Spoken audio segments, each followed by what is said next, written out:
오늘 우리 저희 공동체에 주시는 하나님의 말씀입니다. 고린도전서 15장 1절에서부터 10절, 고린도전서 15장 1절에서부터 10절. 형제들아, 내가 너희에게 전한 복음을 너희로 알게 하노니 이는 너희가 받은 것이요 또 그 가운데 선 것이라. 너희가 만일 나의 전한 그 말을 굳게 지키고 헛되이 믿지 아니하였으면 이로 말미암아 구원을 얻으리라. 내가 받은 것을 먼저 너희에게 전하였노니 이는 성경대로 그리스도께서 우리 죄를 위하여 죽으시고 장사 지낸 바 되었다가 성경대로 사흘 만에 다시 살아나사 게바에게 보이시고 후에 12 제자에게와 그 후에 500여 형제에게 일시에 보이셨나니 그 중에 지금까지 태반이나 살아있고 어떤 이는 잠들었으며 그 후에 야고보에게 보이셨으며 그 후에 모든 사도에게와 맨 나중에 만삭되지 못하여 난 자 같은 내게도 보이셨느니라. 나는 사도 중에 지극히 작은 자라. 내가 하나님의 교회를 핍박하였으므로 사도라 칭함을 받기에 감당치 못할 자로라. 그러나 나의 나된 것은 하나님의 은혜로 된 것이니 내게 주신 그의 은혜가 헛되지 아니하여 내가 모든 사도보다 더 많이 수고하였으나 내가 아니요 오직 나와 함께 하신 하나님의 은혜로라. 아멘. 저는 오늘 고린도전서 15장 1절에서 10절 말씀을 가지고 부활의 믿음을 가졌습니까? 라는 제목으로 말씀 증거하겠습니다. 우리 20, 30년 전에 이민온 그런 많은 가정들이 저를 포함해서 정말 가방 몇 개 가지고 미국에 왔습니다. 먹고 사는 생존과 그 언어 문제로 고민하던 시절 정말 하나님께 매달리는 방법밖에 없었습니다. 우리 숙제를 안 해왔다고 우리 선생님한테 야단을 맞았는데 안 한 것이 아니라 그 선생님이 숙제를 내준 것조차 알아듣지 못해서 속상해하는 그런 작은 딸이 우리 숙제하고 공부하는데 컴퓨터를 사달라고 해서 제가 한 달 동안 그 당시에 그 일한 것을 가지고 지불하고 컴퓨터를 사다가 설치해줬습니다.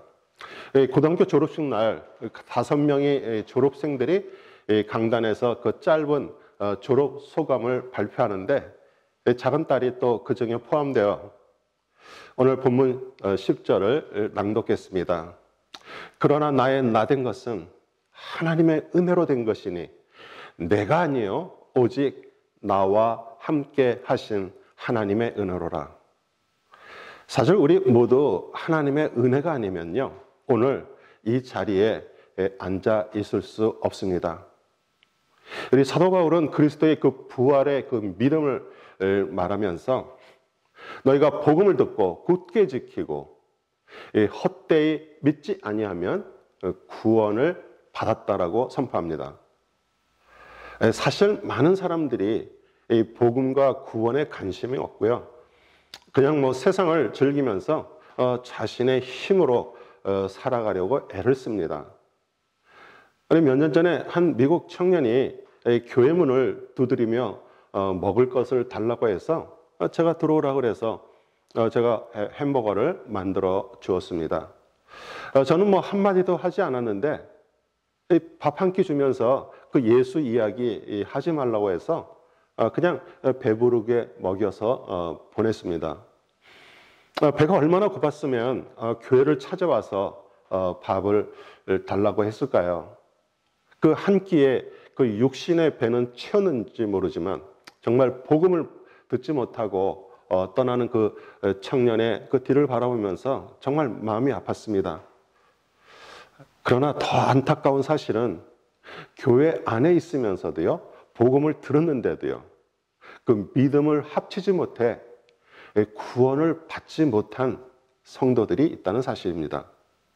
우리는 신앙생활하면서 사실 가족 전도만큼 어려운 일이 없죠. 우리 같이 살아가기에 우리 삶, 자신의 삶이 변하지 않고는 정말 전도가 어렵습니다. 그래서 전도팀으로 우리 마켓에 가서 전도지 나눠주고요. 또 단기 선교를 가거나 선교사를 후원하는 그런 수평 전도로 대체를 합니다. 저는 전도 선교가 잘못됐다고 말하는 것이 아닙니다. 복음에 정말 믿음을 합쳐서 그 자신의 삶이 변화됨으로 우리 가족, 자녀들에게 그 수직 전도를 통해서 예루살렘, 즉 가정이 회복되기를 소원해서 말하는 것입니다. 오늘 말씀은 정말 복음의 핵심이고요. 우리 복음을 굳게 지키고 헛되이 믿지 아니하면 구원을 얻게 됨을 사도 바울을 통해서 말씀하십니다. 고린도전서 15장은 특별히 부활에 대한 설명이 아주 자세히 나와 있습니다. 구원받음의 핵심은 부활이기 때문이죠. 뭐 사람이 죽어서 그냥 허공의 연기처럼 사라진다면 우린 구원받을 필요도 없고요. 부활할 이유도 없습니다. 오늘 성령님의 그 세미한 음성 듣기를 우리 주 예수 그리스도의 이름으로 축원합니다. 우리 1절, 우리 형제들아 내가 너희에게 전한 복음을 너희로 알게 하노니 이는 너희가 받은 것이요 또 그 가운데 산 것이라. 우리 사도 바울을 통해서 이 고린도 지역에 복음이 전해지고요. 그리고 교회가 세워졌습니다.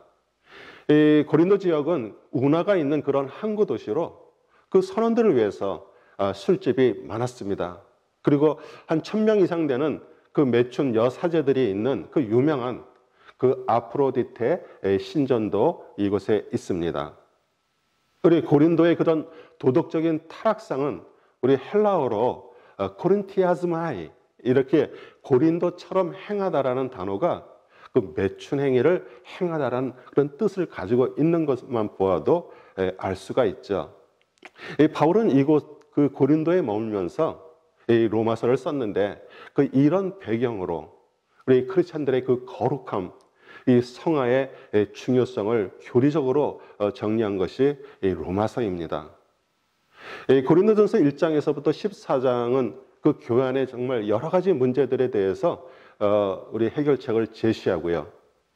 이제 다시 구원받음의 핵심, 그 부활에 대해서 일깨워주면서 우리 복음으로 고린도 교회 그 성도들의 신앙을 굳게 세웠다라고 말씀하고 있습니다. 2절 너희가 만일 나의 전한 그 말을 굳게 지키고 헛되이 믿지 아니하였으면 이로 말미암아 구원을 얻으리라. 이 나의 전한 그 말은 복음입니다. 이 복음은 죽었던 자가 그리스도의 그 십자가를 통해서 다시 살아난다는 정말 기쁜 소식입니다. 그래서 그것을 굳게 지켜야 합니다. 우리 굳게 지키다의 그 헬라어는 이 카레코인데요. 뭐 붙들다, 간직하다라는 뜻과 이 머물다라는 뜻도 있습니다. 뭐 한두 번 뭐 붙들고 간직할 수 있지만 그 주님이 항상 우리 안에 머물러 있을 때 우리는 굳게 지킬 수 있습니다. 혹시 자동차에 기름이 떨어져 기름을 채우러 주유소에 가듯이 한 주간 살다가 영적으로 고갈되어 주일 교회에 와서 영적으로 채우는 것은 아닙니까? 영적으로 곰핍한 것도 모르고 사는 사람들보다는 낫지만 매일매일 우리 가정에서 또 직장에서 주님 안에, 이 성령 안에, 이 말씀 안에서 사는 것, 그것이 머무는 것입니다. 헛되이 믿지 아니하면 그럼 우리가 어떻게 믿어야 헛되지 않을까요? 우리 그리스도를 믿는 것이 복음인데요. 그것은 들리는 소리와 같고 또 성경에 글씨로 써 있는 것입니다. 사실 그 믿음은 한쪽 손과 같아서 박수를 칠 수 없습니다. 제가 전하는 설교를 듣거나 성경에 써 있는 것을 우리 눈으로 보고 마음으로 받아서 그 자신의 것으로 삼고 살아가는 것, 그것이 다른 한쪽 손을 마주쳐서 연합해서 소리를 내는 것입니다.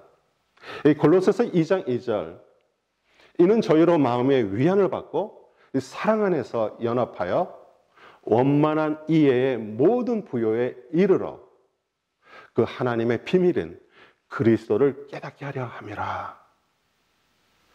왜 하나님을 믿고요? 우리 그리스도를 따른다고 말을 하는데 왜 삶이 변하지 않을까요?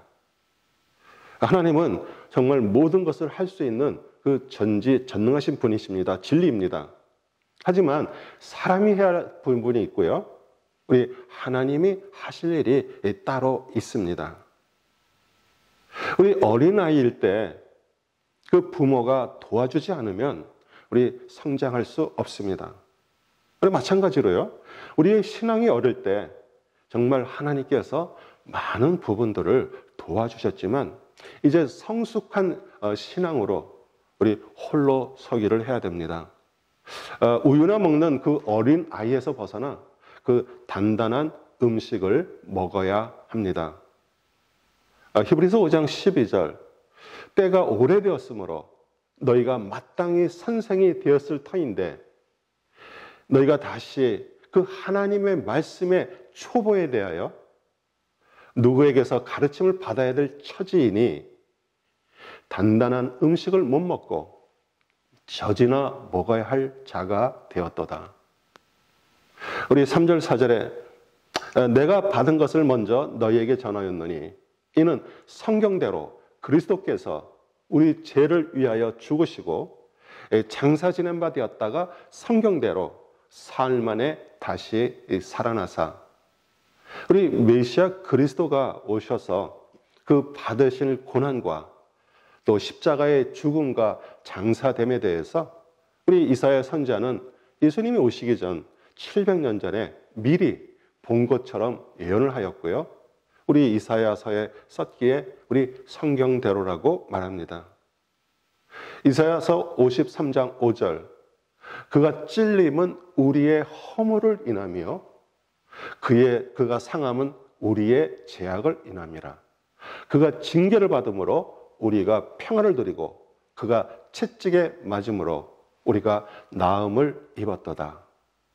우리 아리마대 그 부자 요셉이 자신을 위해서 준비한 무덤에 주님을 안치시켰습니다.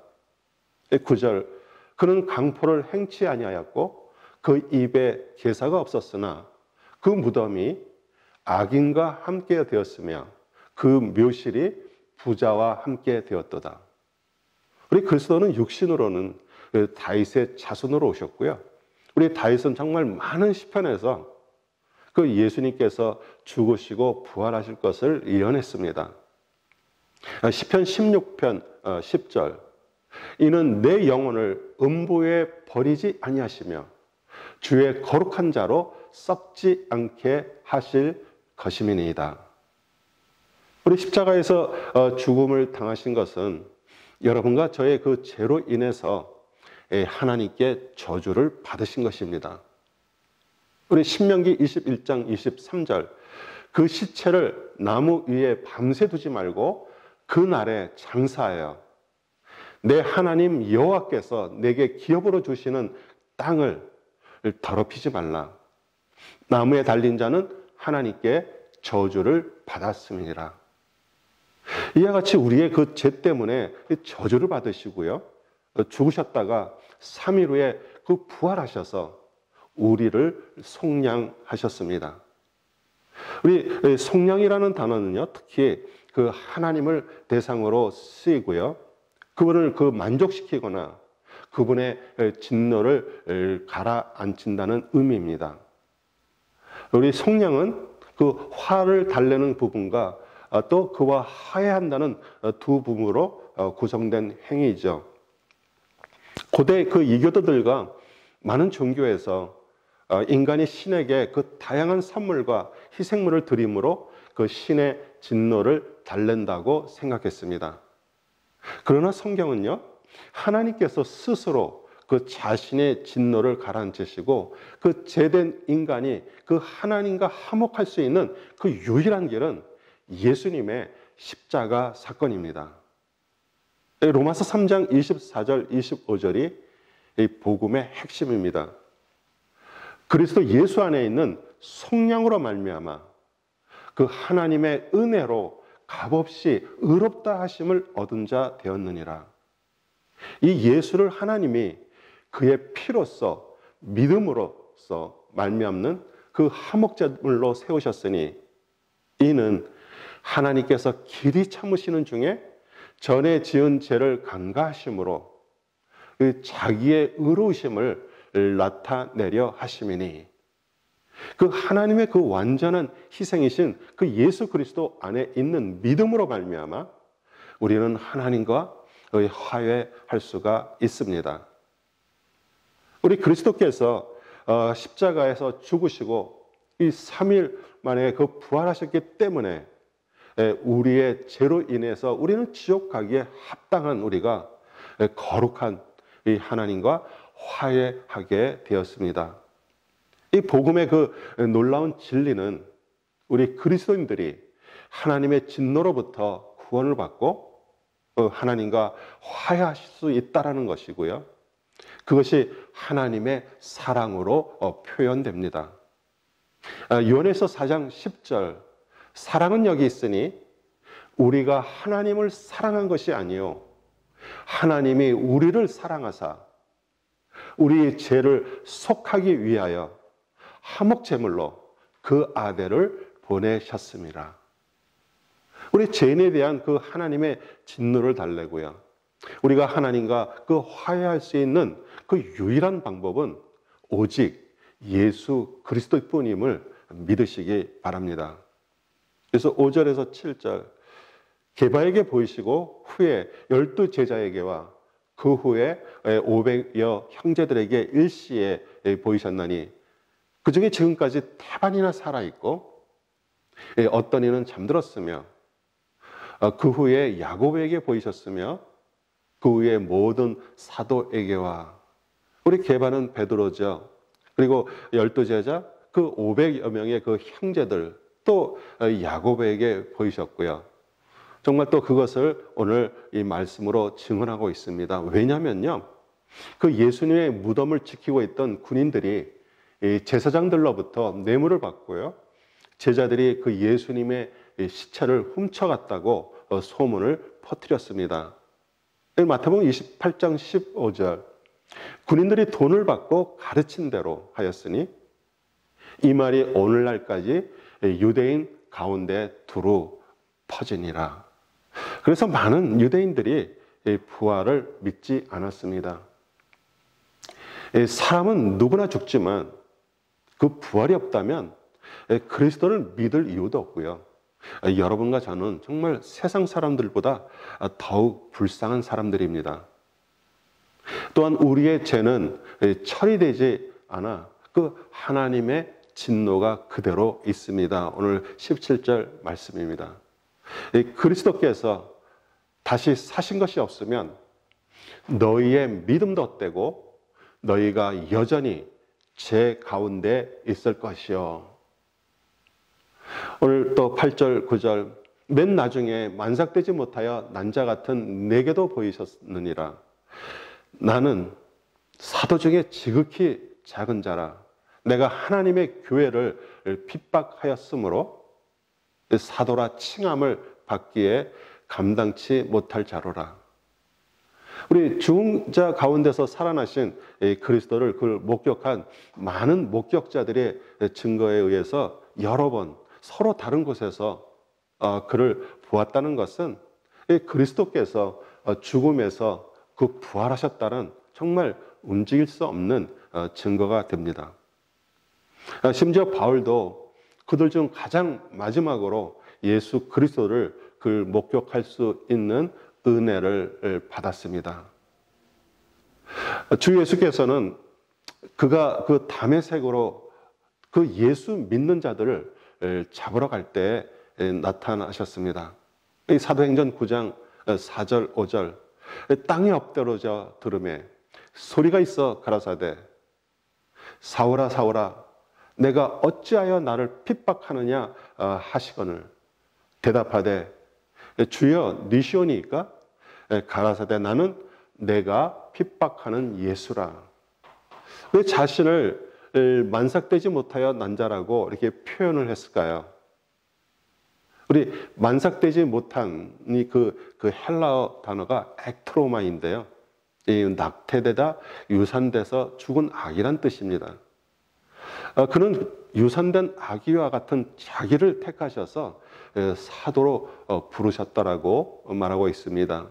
유산된 아기가 인간의 이름으로 불릴 자격이 없는 것처럼 바울은 자신을 그 사도의 이름으로 불릴 자격조차 없다라고 선언하고 있는 것입니다. 그래서 그는 사도 중에 지극히 작다라고 겸손하게 말하고요. 그 하나님의 교회를 핍박한 자라고 말합니다. 저희 교회 주빌리 성경연구원 우리 가을 학기가 시작돼서 우리 신약은 디모데 전서를 시작했습니다. 디모데 전서 1장 13절에 바울은 자신을 이렇게 표현합니다. 내가 전에는 비방자요, 박해자요, 폭행자였으나 도리어 긍휼을 입은 것은 내가 믿지 아니할 때 알지 못하고 행하였음이라. 우리 알지 못하고 행하였다라고 말하는데, 우리 바울이 되기 전에 그 사울은 유명한 유대 랍비 가말리알 밑에서 공부를 했고요. 철저한 바리새인이었고요. 하나님에 대한 열심은요, 우리 예수님을 이단 개수로 여기고 예수님을 믿고 그 따르는 성도들을 잡아 죽이는데 앞장섰던 사람이었습니다. 그런데 자신이 개수였다라고 디모데전서 1장 15절에 고백합니다. 밑보다 모든 사람이 받을 만한 이 말이요, 그리스도 예수께서 죄인을 구원하시려고 세상에 임하셨다 하였도다. 죄인 중에 내가 개수니라. 우리 그리스도를 통해서 정말 구원받고 그 부활의 믿음을 소유하기 전에 우리 인간은 사실 모두 개수 괴물입니다. 항상 자신을 중심으로 세상이 움직여져야 되고요. 자신이 하는 행동은 선한 것이고 자신에게 반대를 하는 그런 모든 것을 악이라고 부릅니다. 왜냐하면 왕은 한 명인데 자신이 왕이기 때문입니다. 우리는 교회를 다녀도요, 하나님을 끌어들여서 자신이 이루고자 하는 그런 욕망과 성공과 행복을 추구합니다. 우리 목회자는 자신의 야망을 비전이라는 이름으로 포장해서 목회 성공을 위해서 달려갑니다. 정말 하나님의 은혜, 그리스도를 통해서 그 자신이 개수였던 것을 깨달은 자만이 그 개수의 짓에서 벗어날 수 있음을 믿으시기 바랍니다. 우리 10절, 그러나 나의 나된 것은 그 하나님의 은혜로 된 것이니. 우리 지금 경제적으로 정말 많은 어려운 시대에 우리 살고 있습니다. 제가 예를 들어서 직장에서 해고를 당했는데 수입도 없으면서 크레딧 카드를 계속 사용해서 빚을 5만 불 지게 되었습니다. 친한 동료도 해고를 당했지만 절약해서 크레딧 카드 빚을 5천 불 졌습니다. 그런데 어느 날 대통령이 그 팬데믹으로 인해서 그 카드 빚으로 살아가는 그 사람들의 그 빚을 정부가 대신 갚아준다 해서 둘 다 탕감을 받았습니다. 5천 불 빚진 친구보다 5만 불 탕감을 받았으니 얼마나 큰 은혜입니까? 그런데 이 이야기가 우리 성경에 나옵니다. 누가복음 7장 37절에서 43절. 그 동네에 죄를 지은 한 여자가 있어 예수께서 바리새인의 집에 앉아 계심을 알고 그 향유 담은 옥합을 가지고 와서 그 예수의 뒤로 그 발 곁에 서서 울며 눈물로 그 발을 적시고 자기 머리털로 닦고 그 발에 입 맞추고 향유를 부으니 예수를 청한 그 바리새인이 그것을 보고 마음에 이르되 이 사람이 만일 선지자라면 자기를 만지는 이 여자가 누구며 어떠한 자 곧 죄인인 줄을 알았으리라 하거늘. 예수께서 대답하여 이르시되 시몬아 내가 네게 이를 말이 있다 하시니 그가 이르되 선생님 말씀하소서. 이르시되 빚주는 사람에게 빚진 자가 둘이 있어 하나는 500데나리온을 졌고 하나는 50데나리온을 졌는데 갚을 것이 없으므로 둘 다 탕감하여 주었으니 둘 중에 누가 그를 더 사랑하겠느냐? 시몬이 대답하여 이르되 내 생각에는 많이 탕감함을 받은 자니이다 이르시되 내 판단이 옳다 하시고, 자신은 죄를 지지 않았거나 있어도 적게 졌더라고 생각하는 그 바리새인 시몬은 50데나리온 빚을 졌고요. 정말 자신이 그 죄를 지은 줄 깨닫고 또 예수님께 그 향유를 부은 여인은 500데나리온의 빚을 졌는데 둘 다 탕감을 받았기에 우리 47절 전반절에 말씀하십니다. 이러므로 내가 내게 말하노니 그의 많은 죄가 사하여 졌도다. 사도 바울은 자신이 그 예수님을 믿는 성도들을 핍박한 큰 죄를 지었음에도 불구하고 자기를 은혜로 만나주신 것에 감사하면서 오직 그리스도를 전하기 위해서 많이 수고했어도 그 자신이 아니요 그 일을 함께 하신 하나님의 은혜라고 말하고 있는 것입니다. 성경은 크든 작든 죄는 죽음이라고 말합니다. 부활은 죽었기에 다시 살아나는 것입니다.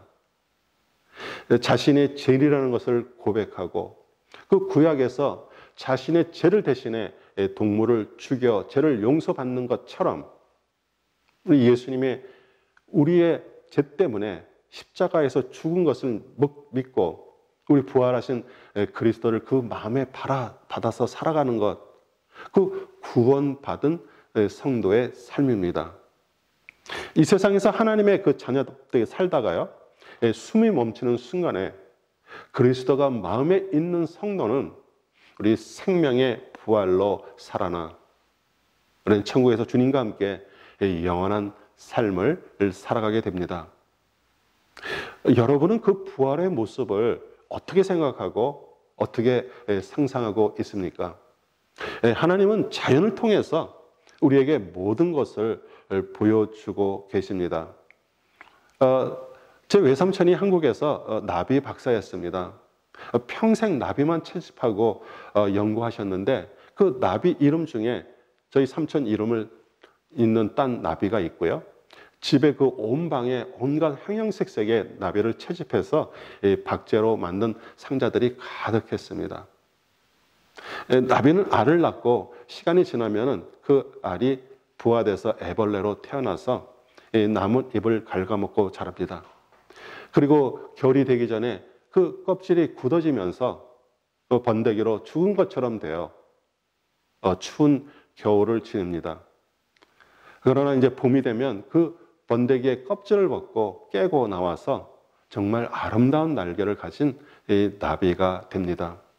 그 애벌레였던 모습, 번데기같이 죽어있는 모습하고는 정말 전혀 다르고 땅에서 기어다니는 그렇게 살다가 이제 창공을 훨훨 날아다닙니다. 우리의 부활의 모습입니다. 사랑하는 성도 여러분, 우리는 정말 육신으로 이 땅에서 태어나 애벌레처럼 땅에 기어다니듯이 그 육신만을 위해서 살아갑니다. 그러던 어느 날 우리에게 복음이 들려오고요. 그리스도를 믿고 하늘로부터 다시 태어나는 그런 거듭남을 통해서 살다가 우리는 죽어서 번데기처럼 딱딱하게 몸이 굳어집니다. 그러나 여러분과 저는 그 부활의 첫 열매이신 그리스도를 믿고 죽었기에 하나님은 우리를 부활시켜서 천국에서 천사처럼 홀홀 날아다니면서 영원히 살 것입니다. 저는 그 죽어서의 부활만 전하는 목회자가 아닙니다. 지금 살아있는 이 세상에서도 우리 그리스도의 그 마음을 갖고 있으면 그 죽고 사는 원리를 이 삶에 적용해서 정말 천국을 날아다니는 그 하나님의 사람들이 될 수 있습니다. 우리 생각의 차이고요. 깨달음의 차이입니다. 우리는 욕심이 죽어야 됩니다. 우리 자아가 죽고요. 우리의 생각이 죽어야 됩니다. 또 자신이 왕되었던 것이 죄로 깨달아지고 죽고 자기 마음대로 원하는 대로 살아왔던 것이 죽어야 됩니다. 하나님 예수님을 믿어도요, 자신의 방식대로 믿어왔던 그 자기 믿음이 죽을 때 우리 번데기의 껍질, 즉 자아가 찢어지고 아름다운 나비로 변화돼서 이 세상에서도요, 아름답게 살아갈 것입니다. 그런데 이것은 사실 모두 믿음으로 이루어진다는 사실이고요. 부활의 믿음이고요. 복음의 본질입니다. 제가 어렸을 때 저희 아버님께서 사업에 실패하셔서 저는 시골에서 자랐습니다. 하루는 나무 줄기에 붙어있는 그 번데기에서 나비가 반쯤 나왔는데 정말 발로 떨면서 애를 쓰는 것이 너무 안타까워 도와준다고 그 연필 깎는 칼로 번데기 껍질을 살짝 잘라주어서 이 나비가 그 껍질을 수월하게 벗고 나왔습니다. 그런데 시간이 지나도요, 나비가 날지 못하다가 죽어 있는 것을 보고 충격을 받았습니다. 그 껍질을 찢고 나오기를 애를 쓰면서 힘을 키운다는 것을 저는 어려서 그것을 몰랐기 때문입니다. 저는 주님을 믿고요, 정말 죄를 떨쳐버리고 그 주님의 기뻐하는 삶을 살려고 그 애를 쓰는 우리 성도님들을 바라봅니다. 저는 오직 바르게 그 복음의 말씀을 전하고 그 하나님의 원리를 가르쳐 드리고요, 기도하는 방법밖에 없음을 잘 압니다. 위로한다고 어설프게 도와주면 그 영적으로 힘을 얻지 못하고 정말 날아다니지도 못하고 죽은 나비처럼 되는 것을 저는 잘 알기 때문입니다. 우리 스스로 말씀을 먹고요, 그 힘을 키우고 살아갈 때 그 주님의 능력이 임해서 부활의 삶을 살아갈 수 있다는 것을 알기 때문입니다. 우리 모두 그리스도를 통해 정말 하늘로부터 능력이 임하고요, 그 죽음의 그 자의 껍질을 벗고 창공을 날아다니는 그런 형형색색의 그 아름다운 나비와 같은 그 부활의 삶을 사시고요, 우리 죽어서도 천국에서 정말 같이 만나기를 우리 주 예수 그리스도의 이름으로 축원합니다. 아멘.